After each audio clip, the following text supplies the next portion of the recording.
स्वागत है आपका आपके अपने चैनल स्टडी विद प्रदीप में। दोस्तों, आज हम लोग महत्वपूर्ण प्रश्नों पे चर्चा कर रहे हैं जो कि सीटेट के एग्जाम में प्रीवियस ईयर में पूछे गए हैं। इन प्रश्नों पे हम लोग चर्चा करेंगे जो सीटेट के एग्जाम में बार बार पूछे जा रहे हैं। उन्हीं प्रश्नों को हम लेकर के आगे की दिशा में बढ़ रहे हैं। जुलाई में होने वाली परीक्षा के लिए आप साइंस के सभी महत्वपूर्ण प्रश्न जो कि 6 से 8 तक के लिए आपके PYQ हैं, उन्हें एक एक करके यहाँ से सॉल्व कर सकते हैं। चलिए पहला प्रश्न देखते हैं और इसका आंसर बहुत इजी है। आप सब लोग इसका आंसर कमेंट बॉक्स में दीजिएगा। पहले प्रश्न को पढ़ लेते हैं क्योंकि मुझे पता है कि आंसर सबको पता है, इसमें कोई भी डाउट वाली बात नहीं है। There are two wires are connected to the two ends of and the electric cell. कह रहा है कि दो वायर हैं, जैसे एक इलेक्ट्रिक सेल है ये और इसका ये प्लस पोल है, ये माइनस पोल है। कह रहा है कि इससे दो वायर जो हैं क्या कर दिए गए, कनेक्ट कर दिए गए। एक वायर ये है, एक वायर ये कनेक्ट कर दिए गए। And immerse in the following liquid, और कुछ अलग से एक लिक्विड है, ये लिक्विड मान लेते हैं, उसी लिक्विड में इस तार को डाल दिया गया है। ठीक। आफ्टर बाई अदर, एक फिर उसके बाद दूसरे में, फिर उसके बाद तीसरे में, ऐसे एक एक करके अलग अलग लिक्विड में इस तार को डाल दिया गया है। In which of the following cases, इन केसेस में, इस केस में क्या होता है, बिल द कंपास निडल, जो कंपास की निडल होती है, जो आप कभी देखे होंगे, कभी घड़ी की दुकान पे या उसकी दुकान पे गए होंगे तो वहां पर आपने देखा होगा कंपास की निडल होती है। जब वो ऐसे कनेक्ट करता है तो ऐसे कंपास बना रहता है, उसके ऊपर ऐसे ऐसे सुई उठती है उसकी। ठीक है, देखोगे शीशे सा रहता है, ऐसे नीचे उसका कुछ लगा रहता है बटन बटन, ऊपर ऐसे निडल ऐसे उठ उठ करके जाती है जैसे एक्सीलेटर की बटन उठती है। Kept near by the slow deflection, कह रहा है कि डिफ्लेक्शन जो है शो करेगा, कब करेगा। तो अब देखिए आसान सी बात है, दो तार किसी विद्युत सेल को दो सिरों से संयोजित करते हैं यानी जोड़ते हैं। इन तारों को नीचे दिए गए द्रव में एक एक के बाद दूसरे में डुबोया जाता है। अब किन द्रव में के पास जाकर के दिक्सूई यानी कंपास की जो निडल है वह विक्षेपण प्रदर्शित करेगी यानी हलचल महसूस होगी। केरोसिन में, आसुत जल में, लवण के विलयन में, चीनी के घोल में। अब आप देखिए यहाँ पे अगर इस पे आते हैं तो कह रहा है कि ओनली वन मतलब केरोसिन। ठीक। दूसरा कह रहा है कि यहाँ पे 3 वाला साल्ट सॉल्यूशन। उसके बाद कह रहा है सेकंड एंड थर्ड, सेकंड तो और थर्ड ये वाला। और फिर पूछ रहा है भैया थर्ड और वन। तो आप सही से ईमानदारी से अगर इसका आंसर निकालें तो एक चीज आपके पास कंफर्म है कि साल्ट सॉल्यूशन में करंट पास होता है, तो ये तो कंफर्म हो गया कि दूसरा होना चाहिए हर हाल में। पहले वाले में दूसरा नहीं तो ये तो गलत हो गया। दूसरे वाले में सिर्फ तीसरा दिया, अरे माफ करिएगा, तीसरा होना चाहिए हर हाल में, तो यहाँ पे सिर्फ तीसरा दिया गया है। और उसके बाद एक चीज दिया गया यहाँ देखिए सेकंड। ठीक है, सेकंड दिया गया। सेकंड देखिए यहाँ दिया गया डिस्टिल वाटर। ये ऐसे आसुत जल होते हैं जिसमें करंट पास नहीं होता है, इसमें करंट पास नहीं होता है। यही आपको फंसाने का प्रयास किया जा रहा है, तो आपका ये भी गलत हो गया। ठीक है, अब आपका ये सेकंड और थर्ड भी गलत हो गया। अब देखिए अब आपके पास थर्ड के साथ वन। अब मामला फंसा है कि क्या केरोसिन ऑयल में करंट पास होते हैं कि नहीं। अब आप करंट कमेंट करके बताइए, हम आपके करंट का आपके करंट नहीं कमेंट का इंतजार कर रहे हैं। और वह कमेंट आप बड़े आसानी से कर सकते हैं। मुझे पूरा भरोसा है कि सबका कमेंट 110% क्या आने वाला है, सही की दिशा में आने वाला है। तो आप कमेंट जरूर करिएगा इस प्रश्न का। आगे आते हैं। सेकेंड क्वेश्चन है, कह रहा है industries like rubbers, automobiles and petrochemicals release harmful gases. जो कंपनी होती हैं, रबर की कंपनी हो, ऑटोमोबाइल की कंपनी हो या पेट्रोकेमिकल की कंपनी हो, यहां से जो धुआं निकलता है उसमें हार्मफुल गैसेस होती हैं। रिस्पॉन्सिबल फॉर एसिड रेन, जो एसिड रेन के लिए क्या हो जाती है, रिस्पॉन्सिबल हो जाती हैं। अम्लीय वर्षा के लिए रिस्पॉन्सिबल हो जाती हैं। कह रहा रबड़, वाहन और सेल रसायनों जैसे कि उद्योग हानिकारक से गैस छोड़ते हैं जो अम्लीय वर्षा के लिए जिम्मेदार होती हैं। किसके लिए, एसिड रेन के लिए क्या है, जिम्मेदार हैं, होती हैं। ये गैसें निम्न तत्वों के ऑक्साइड बनाती हैं। किसके ऑक्साइड बनते हैं, तो आप जानते हैं एसिड रेन दो कारणों से होता है, नाइट्रस के ऑक्साइड से और सल्फर के यानी सल्फ्यूरिक एसिड से। नाइट्रिक एसिड और सल्फ्यूरिक एसिड, तो अर्थात यहाँ पे नाइट्रोजन का ऑक्साइड होना चाहिए और सल्फर का ऑक्साइड होना चाहिए। तो सही आंसर आपका नाइट्रोजन और सल्फर हो जाएगा। ऑप्शन नंबर सी आपका करेक्ट आंसर की श्रेणी में आता है। आगे बढ़िए, अगला प्रश्न आपका दिया गया, बहुत महत्वपूर्ण प्रश्न है। और अभी पिछली बार जो पेपर हुआ था इसी तरह का एक प्रश्न आपसे एग्जाम में पूछा गया था, रिलेट करता था, लगभग ऐसा ही प्रश्न था। तो इस प्रश्न को ध्यान से देखिए। हम लोग एक सीरीज में लगभग 15 प्रश्न करने वाले हैं, तो आप ध्यान से देखिए, टाइम ज्यादा नहीं किल करेंगे और डायरेक्ट क्वेश्चन आंसर करते चलेंगे। कॉन्सेप्ट को थोड़ा बेसिक जहां कॉन्सेप्ट रहेगा उसे समझने का प्रयास अवश्य करेंगे। कह रहा 500 ml का एक मस्टर्ड ऑयल है, यानी हमने आधा लीटर का जो है क्या ले लिया, सरसों का तेल ले लिया है। Kept in the 2 litre jar, और ये 2 लीटर का एक हमारे पास डिब्बा है जो इसकी धारिता कितनी 2 लीटर है, और इस डिब्बे में हमने क्या काम कर दिया, इस तेल को रख दिया जो आधा लीटर है। अब आधा लीटर तेल रखेंगे 2 लीटर में, तो लगभग यहां तक आएगा, चूंकि 1/4 कवर करेगा। इसमें कवर कर कह रहा प्रेशर जेट, जो दबाव बनेगा आप आयल बाई आयल, आयल के द्वारा जो दबाव डाला जाएगा वह दबाव किस पे पड़ेगा, यही आपका क्वेश्चन है। तेल के द्वारा जो डिब्बे के ऊपर दबाव डाला जाएगा वह दबाव किस पर आरोपित होगा, ऑप्शन है आपके सामने ये। Only in the downward direction, नीचे की दिशा में पुश करेगा, नीचे की दिशा में बल लगाएगा, केवल अधोमुखी होगा नीचे की दिशा में। ओनली द अपवर्ड, या ऊपर की दिशा में, सिर्फ ऊपर की दिशा में बल लगाएगा। या तीसरी condition in all the direction, सभी दिशाओं में बल लगता है। जब किसी भी बॉक्स में या किसी भी बाल्टी में, किसी भी चीजों में जब हम किसी भी द्रव को रखते हैं तो वह उसकी सभी दीवारों के ऊपर क्या करता है, दबाव लगाता है। सभी दिशाओं में दबाव लगेगा, और सही आंसर आपका हर बार यही होगा, ऑल इन द डायरेक्शन। प्रश्न चेंज कर देता, कभी सरसों का तेल है, कभी केरोसिन है, कोई भी लिक्विड होगा, तरल पदार्थ होगा, कभी दूध होगा, कभी घी देगा, तो जब भी तरल पदार्थ की बात होगी तो आप क्या लगाएंगे, ऑल इन डायरेक्शन लगाएंगे, प्रेशर सभी दिशाओं में लगेगा। यहां देखिए इसका डिस्क्रिप्शन भी दिया गया है। कह रहा किसी 2 लीटर की धारिता में जार 500 ml सरसों के तेल से भरा है, यानी 500 ml मतलब 1/4 भरा हुआ है। स्थिर अवस्था में तेल सभी दिशाओं में बल आरोपित करता है, यही हमने आपसे बताया कि स्थिर अवस्था में सभी दिशाओं में बल लग रहा है, ऊपर की दिशा में भी लग रहा है, दाएं भी लग रहा है, बाएं भी लग रहा है, नीचे की दिशा में भी बल आरोपित हो रहे हैं। ऐसा क्यों हो रहा है, नियम यहाँ पे है, इस नियम को याद रखिए। कभी गैस पूछा जाता, कभी द्रव, आपको काम देगा। देखिए कह रहा है स्थिर अवस्था में द्रव बर्तन की सभी दीवारों पर दाब डालते हैं। अगर स्थिर अवस्था की बात करें तो द्रव बर्तन की सभी दीवारों पर क्या करते हैं, दाब डाल देते हैं। द्रव बर्तन की सभी दीवारों पर दाब डाल देते हैं, स्थिर अवस्था की बात हो रही है।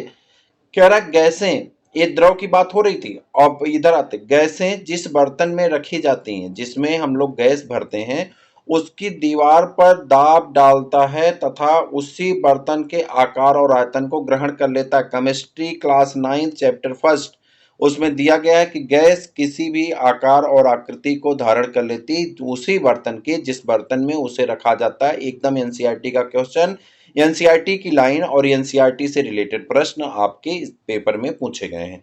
ठीक है, आगे बढ़ते हैं। अगला प्रश्न आपके सामने है। चैनल पे अगर आप नए हैं, चैनल को सब्सक्राइब जरूर करिए, अपने मित्रों को शेयर अवश्य कर लीजिए।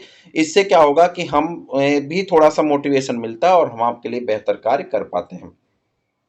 Which of the following is true for the light as it travels from air into water? कह रहा है जब प्रकाश, जो लाइट है, ये हवा से ट्रेवल करके पानी में जाती, जब हवा से चल करके प्रकाश कहाँ जाए, पानी में जाए, तो क्या होता है ये आपको बताना है। कह रहा है जब प्रकाश वायु से पानी में गमन करता है तो प्रकाश के दिया गया कौन सा कथन सही होगा, अब आपको बताना है। इट्स वेलोसिटी इंक्रीजेज, इसके वेग में वृद्धि होती है। दूसरा, इट्स फ्रीक्वेंसी डिक्रीजेज, इसकी आवृत्ति में कमी आती है। कह रहा both the wavelength of frequency increases, कह रहा है कि दो इसके तरंगदैर्घ्य और आवृत्ति दोनों वृद्धि करती हैं। Both the wavelength and velocity are decreases, दोनों में कमी आती है। अब आप बताइए सही क्या हो। कह रहा है जब प्रकाश वायु से जल में, यानी विरल माध्यम से सघन माध्यम में, ध्यान सुनिए, जब प्रकाश विरल माध्यम से सघन माध्यम से, यानी जो वायु है वो विरल है और जल जो है उसकी तुलना में सघन है, यानी गैस से द्रव में जब प्रवेश करेगी या द्रव से सॉलिड में जब प्रवेश करेगी तब की बात हो रही है, में गमन करता है तो प्रकाश की तरंगदैर्घ्य और वेग दोनों कम हो जाते हैं। याद रखिए जब प्रकाश जो है विरल माध्यम से सघन माध्यम में जाता है तो उसका तरंगदैर्घ्य यानी लेम्डा और उसका वेग वेलोसिटी दोनों क्या हो जाते हैं, कम हो जाते हैं, डिक्रीज करते हैं, कम होते हैं। कह रहा जब प्रकाश विरल माध्यम से सघन माध्यम में प्रवेश करता है तो आवृत्ति नहीं बदलती, इसकी फ्रीक्वेंसी में कोई चेंज नहीं आता, आवृत्ति स्थिर रहेगी, लेकिन तरंगदैर्घ्य और वेग दोनों क्या हो जाते हैं, कम हो जाते हैं। तरंगदैर्घ्य और वेग दोनों कम हो जाएंगे, जबकि आवृत्ति पर कोई भी परिवर्तन नहीं होता है। फ्रीक्वेंसी में डजेंट चेंज इन फ्रीक्वेंसी।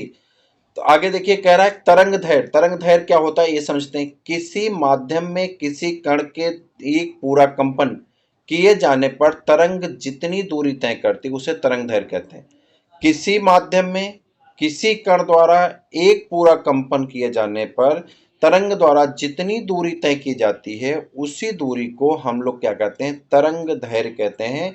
अनुप्रस्थ तरंगों, अब इसमें भी होती हैं अनुप्रस्थ तरंगों में दो पास के श्रृंगों और गर्तों के बीच की दूरी अनुदैर्घ्य तरंगों के क्रमागत दो संपीड़नों और विरलों के बीच की दूरी तरंग दैर्घ्य कहलाती है।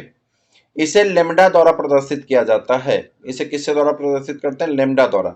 आवृत्ति क्या होती है, किसी कण द्वारा एक सेकंड में पूर्ण किए गए कंपनों की संख्या को निरूपित करती है या परिभाषित किया जाता है। Anjana, Anjana takes two blocks of the identical size. Anjana जो है दो जो है सर्वसम यानी समान आकार के समान साइज के दो बक्से रखे हैं। One is made up of aluminium, एक जो है एल्युमिनियम से बना हुआ है और दूसरा शीशे से बना हुआ, दूसरा बक्सा इनका शीशे से बना हुआ है। सी सबमर्ज, उन्होंने सबमर्ज किया the one of the one water, अच्छा इन्हें उन्होंने वाटर मतलब उसमें पानी भर दिया, दोनों में एक एक करके दोनों में पानी भर दिया। Which of the following statement is true, कौन सा स्टेटमेंट सही है ये आपको बताना है। दोनों को पानी में डाल देते हैं। अब पूछ रहे हैं क्या होगा, देखिए कह रहा कि अंजना ने सर्वसम साइज के दो टुकड़े लिए, इनमें से एक एल्युमिनियम का बना है यानी लोहा कह सकते हैं, एल्युमिनियम का बना है, दूसरा शीशे का बना है। इसमें उन्होंने एक एक करके जल में डुबोया, दोनों को बारी बारी पानी में डुबोया जाता है। नीचे दिया गया कौन सा कथन सही है ये आपको प्रश्न में पूछा गया है। कह रहा है कि एल्युमिनियम पर कार्यरत उत्प्लावन बल जो बायएंट फोर्स है, एल्युमिनियम पर जो बायएंसी का फोर्स है, बायएंट फोर्स है, लेड पर कार्यरत बल से कम होता है। ये सही बात नहीं है, दोनों इक्वल होने चाहिए। फिर कह रहा buoyant force of the aluminium and buoyant force of the, कह रहा कि यहाँ पे एल्युमिनियम का बायएंट फोर्स ज्यादा होगा, ये भी गलत है। कह रहा बायएंट फोर्स दोनों का इक्वल आना चाहिए, ये देखिए इक्वल है। कह रहा buoyant force acting on the aluminium, aluminium पर लगने वाला उत्प्लवन बल लेड पर यानी शीशे पर लगने वाले कार्यरत उत्प्लवन बल के बराबर होगा, यही आंसर आपका सही होगा। देखिए अंजना ने दो समान आकार के सरसंग साइज के टुकड़े लिए, उनमें से एक एल्युमिनियम तथा दूसरा लेड का बना है।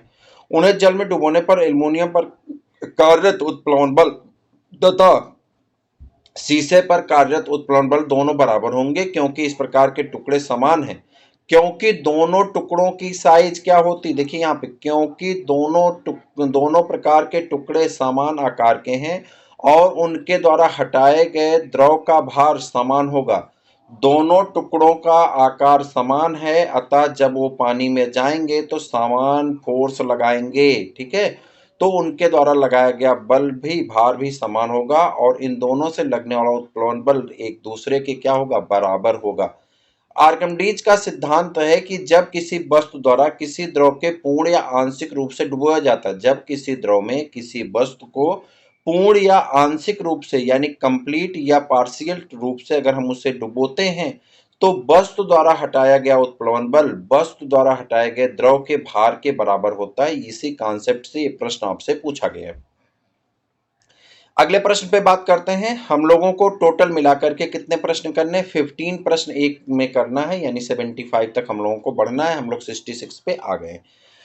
कह रहा based on the information given below about of the reproductive part of the flower, पुष्प के पाए जाने वाले भाग के आधार पर, वो भी जनन भाग के आधार पर कुछ चीजें दी गई हैं, उसके आधार पे आपको पहचानना है और प्रश्न करना है, ठीक है। कह रहा रिप्रोडक्टिव ग्लैंड कंटेनिंग वन और मोर ओव्यूल, कह रहा ऐसे रिप्रोडक्टिव ग्लैंड नहीं होना चाहिए था, आर्गन होना चाहिए था, ठीक है। प्रश्न में है तो उसको जनन ग्रंथ, ऐसी जनन ग्रंथ जो एक या एक से ज्यादा ओव्यूल रखता है, ये देखिए ओवरी होती है, ठीक है। इसे क्या कहते हैं, ओवरी कहते हैं, ओवरी कहते हैं। और ओवरी को अंडाशय कहा जाता है, ये अंडाशय है। इस अंडाशय में अगर एक अंडाणु है, ओव्यूल की बात हो रही, ओव्यूल को क्या कहते हैं, अंडाणु या बीजांड कहते हैं। अगर इसमें एक बीजांड है तो एक बीज बनेगा फल में, जैसे आम में बनता है। अगर इसमें एक से ज्यादा बीज होंगे, एक से ज्यादा बीज होंगे, बीजांड होंगे, बीज नहीं बीजांड होंगे तो ज्यादा बीज का निर्माण होगा, जैसे तरबूज में, खरबूज में, अमरूद में होता है। तो कह रहा है इस भाग का क्या नाम है? इस भाग का नाम अंडाशय यानी ओवरी है। अगला पूछ रहा है, क्या पूछ रहा है देखिए, male reproductive part of flower, flower के मेल रिप्रोडक्टिव पार्ट को क्या कहा जाता है? स्टामेन कहते हैं। क्या कहते हैं? स्टामेन कहा जाता है, स्टामेन कहते हैं, या कहीं कहीं पे इसे जो है स्टामेन ही कहते हैं। ठीक है, इसको एक भाग और कहा जाता है, अगर आप देखें एंथर भी कहते हैं, एंथर, और दूसरे भाग को हम लोग क्या कह देते हैं? Pollen tube. लेकिन हमारा जो है ये आंसर दूसरा है, तो उसके हिसाब से हमारा स्टामेन सही होगा। ठीक है, female reproductive part of plant, plant का फीमेल रिप्रोडक्टिव पार्ट क्या कहलाता है? या तो कार्पेल कह सकते हैं, कार्पेल हो, या तो पिस्टिल कह सकते हैं, दोनों बात सही है। तो अब क्या ऑप्शन में दिया गया ये देखना होगा। नीचे आते हैं, कह रहा है कि पिस्टिल, पिस्टिल तो फीमेल रिप्रोडक्टिव ऑर्गन होगा, तो पहला गलत होगा, पहला हमें ओवरी चाहिए। अब पहला ये भी ओवरी नहीं है, और ए हमें ओवरी चाहिए, ए भी ओवरी नहीं, तो ये ओवरी है। अगर हमको पहले का आंसर पता होता तो भी हम अपना आंसर आसानी से कर सकते। दूसरा स्टमेन चाहिए, मिल गया। तीसरा पिस्टिल या कार्पेल चाहिए, ये भी मिल गया, तो हमारा आंसर सही हो गया। ठीक है, पुरुष के जो पुष्प है, पुष्प के जनन अंग के कथन निम्नलिखित हैं। जनन अंग दिया, उसमें एक से ज्यादा बीजांड पाए जाते हैं, उसे अंडाशय या ओवरी कहते हैं। पुष्प का नर जनन भाग जो होता है उसे पुंकेसर कहते हैं, और जो मादा जनन भाग होता है उसे स्त्री केसर या कार्पेल या पिस्टिल के नाम से जाना जाता है। अब जो भी ऑप्शन होगा उसके हिसाब से आपको टिक कर लेना है। Which of the following conditions could lead to formation of cyclone, cyclone बनाने के लिए, चक्रवात बनने के लिए कौन सा इसमें से आवश्यक तत्व है, ये बताना है आपको प्रश्न के अंतर्गत। कौन सा आवश्यक तत्व है? Low pressure system with low speed wind revolving around it, निम्न दाब का निकाय जिसके चारों ओर निम्न वेग की पौने परिक्रमा करती हैं। High pressure system with low speed wind revolving around it, उच्च दाब का निकाय जिसके चारों ओर निम्न वेग की पौने परिक्रमा करती हैं। Low pressure system with high speed winds revolving around it, निम्न दाब का निकाय जिसके चारों ओर उच्च वेग की पौने परिक्रमा करती हैं। तो सही आंसर आपका यही है कि कह रहा है कि लो प्रेशर विंड, जहां पे हवा का दबाव कम होगा वहां पे स्पीड जो है रिवॉल्विंग अराउंड इट, उसके चारों तरफ जो हवाएं घूमती हैं उसी को हम लोग क्या कहते हैं? चक्रवात कहते हैं। निम्न दाब का निकाय जिसके चारों ओर उच्च वेग की पौने यानी हवाएं परिक्रमा करती हैं क्या कहलाता है? चक्रवात कहलाता है। बादल के बनने से पहले जल वायुमंडल से उष्मा लेकर वायु में वाष्प में परिवर्तित हो जाता है। जब जलवाष्प वर्षा की बूंदों के रूप में पुनः द्रव रूप में परिवर्तित होता है तो यह उष्मा वायुमंडल में निर्मुक्त हो जाती है, यानी फ्री हो जाती है। निर्मुक्त होने वाली उष्मा के आसपास की वायु गर्म हो जाती है। इस प्रकार गर्म वायु ऊपर की ओर उठती है जिससे वायुदाब कम हो जाता है। फलस्वरूप वहां पर कुछ झंझावात यानी कंपन महसूस होती है, जिसकी वजह से चक्रवात की जैसी घटनाएं हमें देखने को मिलती हैं। अगला प्रश्न है, which of the following environmental factors impact the rate of transpiration of most, transpiration किसे कहते हैं? पत्ती की सतह से पानी का भाप बन के उड़ने की घटना क्या कहलाती? ट्रांसपिरेशन कहलाती। ट्रांसपिरेशन का मतलब पत्ती की सतह से, जब रिस्पायरेशन पढ़ेंगे क्लास 10th में तो उसमें है, पत्ती की सतह से भाप बन के उड़ने की घटना क्या कहलाती? ट्रांसपिरेशन कहलाती है। कह रहा है अमाउंट ऑफ सनलाइट, सूर्य के प्रकाश की मात्रा, अपेक्षिक आर्द्रता, ताप, भौम्य जल स्तर। तो यहाँ पे सही आंसर होता है अपेक्षिक आर्द्रता जो है ये प्रभावित करता है। क्या करता है? इसके दर को प्रभावित करता है। किसके? कह रहा अपेक्षिक आर्द्रता वाष्पोत्सर्जन यानी ट्रांसपिरेशन की दर को सबसे अधिक प्रभावित करती है। अपेक्षिक आर्द्रता अधिक होने पर वाष्पीकरण कम हो जाता है। अपेक्षिक आर्द्रता बढ़े, नमी बढ़े तो वाष्पीकरण की मात्रा कम हो जाएगी। जैसे कि बरसात के दिनों में होता है, नमी बढ़ जाती है, वाष्पीकरण का रेट घट जाता है। ठंडी के दिनों में होता है, नमी बढ़ जाती है, वाष्पीकरण का रेट घट जाता है। इसीलिए पत्तियों की सतह से पानी बूंद बूंद करके टपकने लगता है, जिसे गटेशन कहते हैं। ठीक है, तो वही अपेक्षिक आर्द्रता आपका सही आंसर है। Hari take out a glass water bottle and plastic water bottle. कह रहा है हरी नाम का कोई व्यक्ति है, एक शीशे का बॉटल रखा है और एक प्लास्टिक का बॉटल रखा है, और कहाँ रखा है? पूरी रात फ्री रेफ्रिजरेटर मतलब फ्रिज में रख दिया है।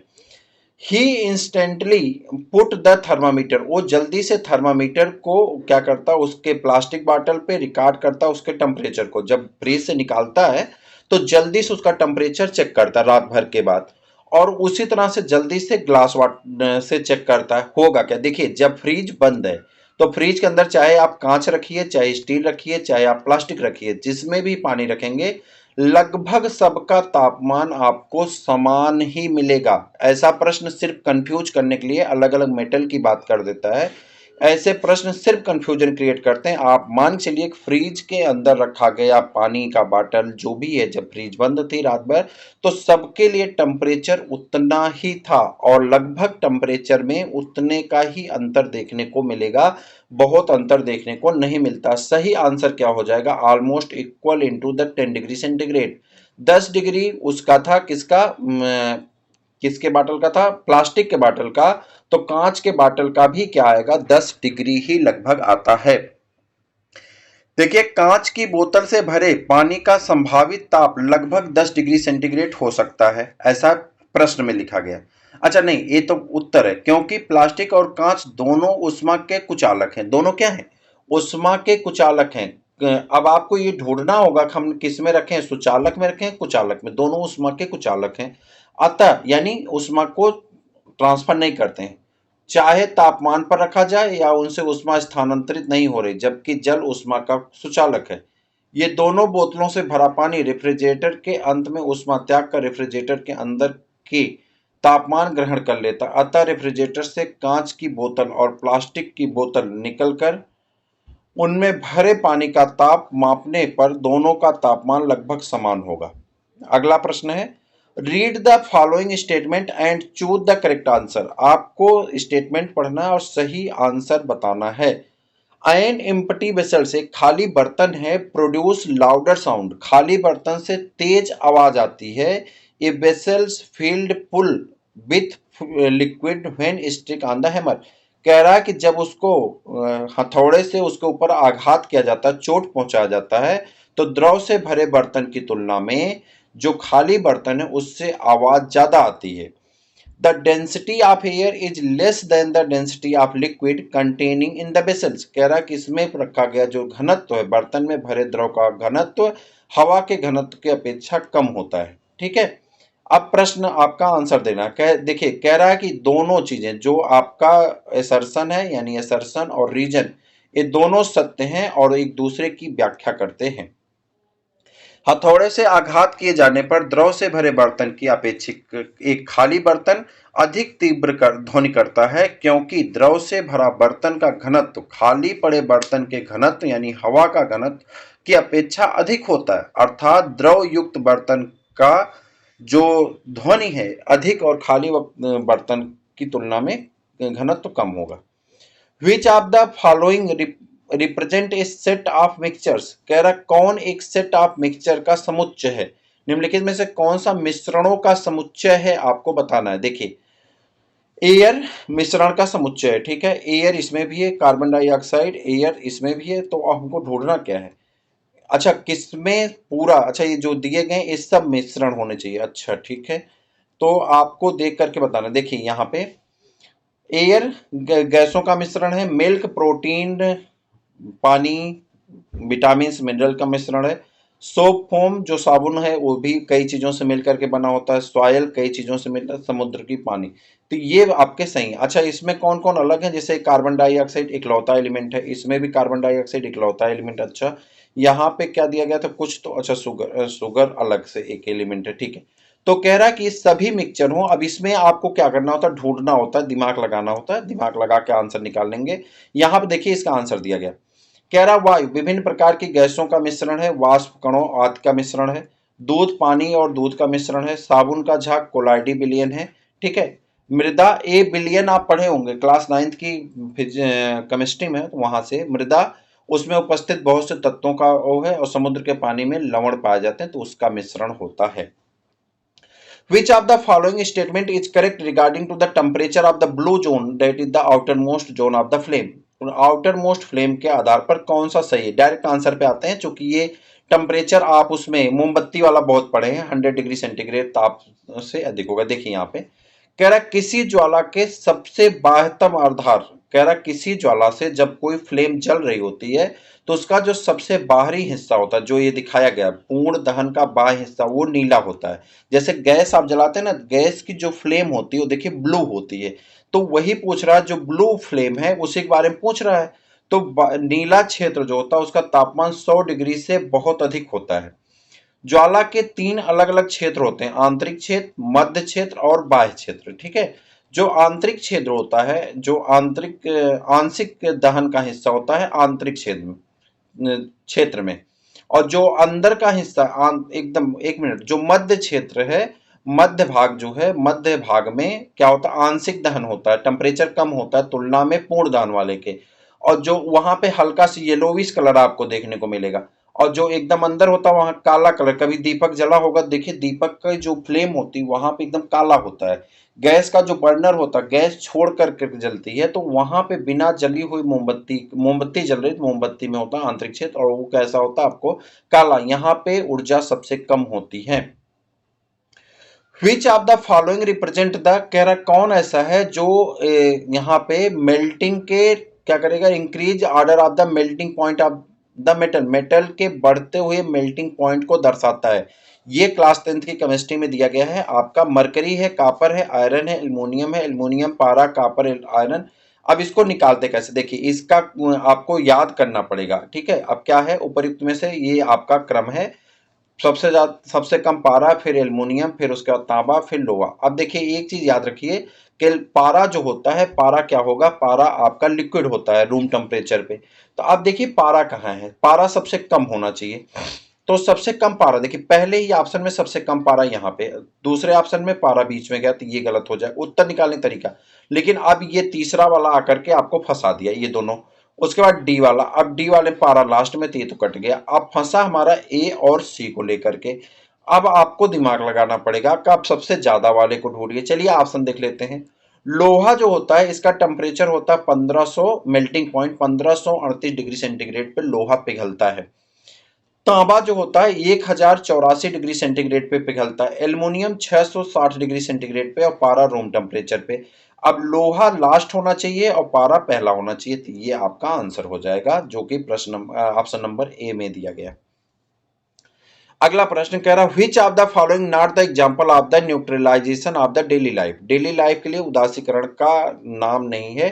Taking milk of the magnesia for acidity, अम्लीयता में मिल्क ऑफ मैग्नीशिया का उपयोग, चींटी के काटने पर बेकिंग सोडा को रगड़ना, ठीक है, मृदा के अनबुझे चूने का उपचार करना, आयरन पर जिंक, ये तो जिंक की प्लेटिंग, ये इलेक्ट्रोप्लेटिंग होता है। इसे छोड़ करके बाकी तीनों, एसिडिटी बढ़ जाती जब कभी जो है आप भोजन कर लिए, एसिडिटी बढ़ जाती, डाइजीन इत्यादि जो घोल आते हैं उसमें मिल्क ऑफ मैग्नीशिया ही होता है। वो क्या करता है, एसिडिटी को कम कर देता है, पेट की अम्लता को कम कर देता है। ये आंसर तो सही है। बेकिंग सोडा लगाते हैं, चूंकि वो बेकिंग सोडा क्या होता है, जब कभी चींटी काट ले, मधुमक्खी काट दे, बेकिंग सोडा लगा देते, क्योंकि वो फार्मिक एसिड अंतर करती है, और उसके ऊपर से अगर हम बेकिंग सोडा लगा देते हैं तो रिएक्शन का रेट स्लो हो जाता है। और जब कभी कोई मिट्टी है तो उसके ट्रीटमेंट में, एसिडिक सॉइल है तो उसमें चूना पत्थर डाला जाता है, जिससे वो क्या होती है, बेसिक नेचर से मिलकर के उदासीन हो जाए, एसिड बेस मिलकर के उदासीनी रिएक्शन को करते हैं। तो ये तीनों सही है, लेकिन आयरन के ऊपर जिंक की परत लगाना इलेक्ट्रोप्लेटिंग कहलाता है, तो ये ऑप्शन आपका गलत है। तो आज के इस सेशन में हमने आपके साथ 15 प्रश्नों पे चर्चा किया। हमें उम्मीद है कि ये 15 प्रश्न आपके लिए महत्वपूर्ण है। आपसे एक प्रश्न पूछा गया, उसका आंसर जरूर बताइएगा, अपने मित्रों को शेयर कर दीजिए। फिर मिलते हैं किसी और वीडियो में, तब तक के लिए इजाजत दीजिए। जय हिंद।